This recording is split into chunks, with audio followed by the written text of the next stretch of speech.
Journal Record Editor Ted Streuli joins us for a look at the stories making news in business this week. Ted, new developments in the proposed merger between American Airlines and U.S. Airways. What's the latest? Well, Texas bowed out of the lawsuit fighting the merger. There were 7 states, Washington, D.C., and the Department of Justice trying to stop the merger with U.S. Airways.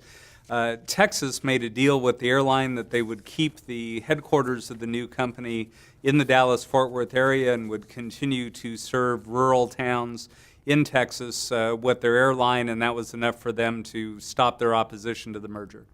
There's a proposal to raise the salaries of Oklahoma judges. Where's that coming from, and how will that affect other state officials? Well, the judges, there are 267 of them in the state, have not had a raise since 2007.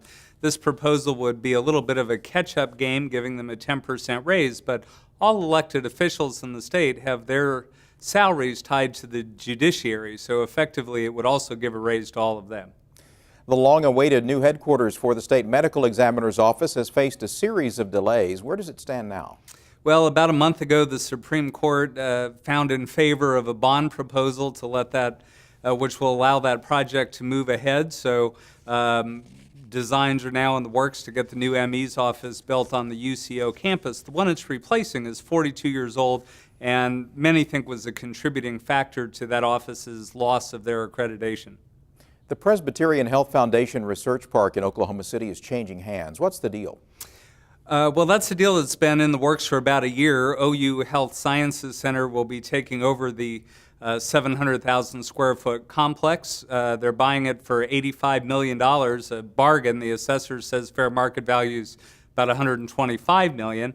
And Presbyterian Health Foundation will now go back to being just a grant-giving organization.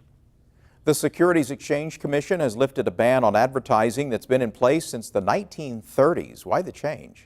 Right. This is a Depression-era law that said people couldn't advertise to find investors for a startup business and that kind of thing. That law is now coming off the books.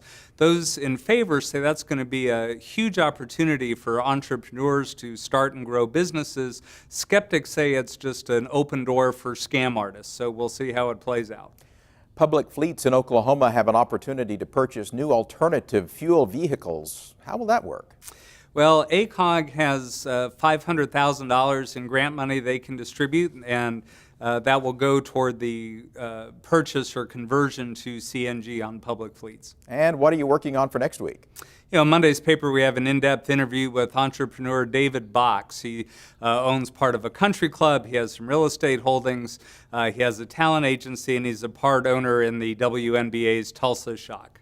Ted Streuli, editor of the Journal Record. Thank you. Thanks for having me.